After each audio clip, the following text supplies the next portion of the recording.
Good morning, and welcome back to Daily Dhamma, a letter to our children. Today is August 10th, and our reading is Indoctrination. If teachers embark on this course, the difference between the old and the new education will be an important one. Where the old initiated, the new merely conditions. The old dealt with its pupils as grown birds deal with young birds when they teach them to fly.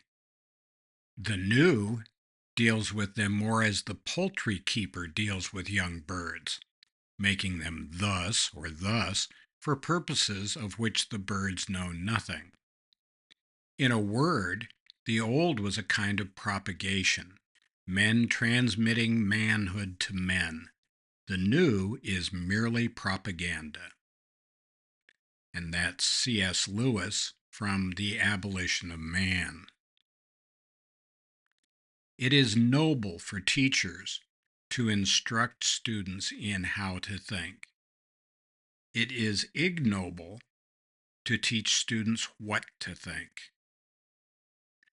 Schools and teachers serve the society, not the other way around.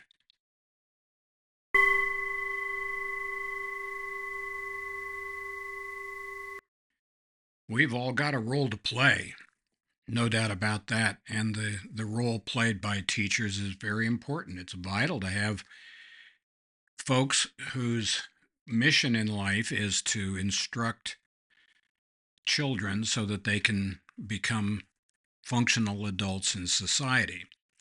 But we need to be very clear about who's calling the tune on this. It is not the teachers. Teachers are useful, but we are just implementing what has been set by parents, by the community, and like that. And unfortunately, in the past 50 years, 60 years, it has become a practice of teachers to subvert the teaching of the families, the churches, the communities from which students come. And that's not the purpose of education. We got to be very clear on this. And this is not just a problem in the West, it's a problem in Japan and in Malaysia and in the Philippines. I've talked to a lot of teachers in a lot of different places, and they got the same problem. And it comes from the same place. School is not where people are supposed to learn cultural revolution. That's not what they're supposed to be doing. And so we need to be clear about that.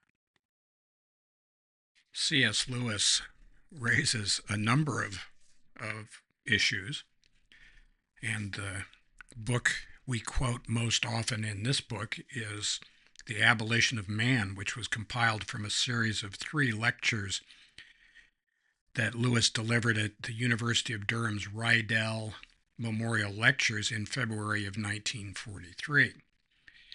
And they remind us also of his sermon in autumn of 1939 that has been titled Learning in Wartime.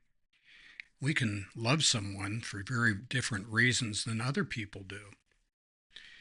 With C.S. Lewis, you might like him because of his views on Christianity and his message of joy and hope. You might like him for his fiction, like the Narnia, which is as good for adults as it is for children. Or you might enjoy him for his conservative critique of education and society. He was a serious man. He was, when he talked about in the Learning in Wartime that every duty is a religious duty and our obligation to perform every duty is therefore absolute. He's talking about military service, and that was not hypothetical for him. He was wounded badly at the Battle of Arras in 1918 during World War I. There are many reasons to love this guy. So happy trails to you until we meet again.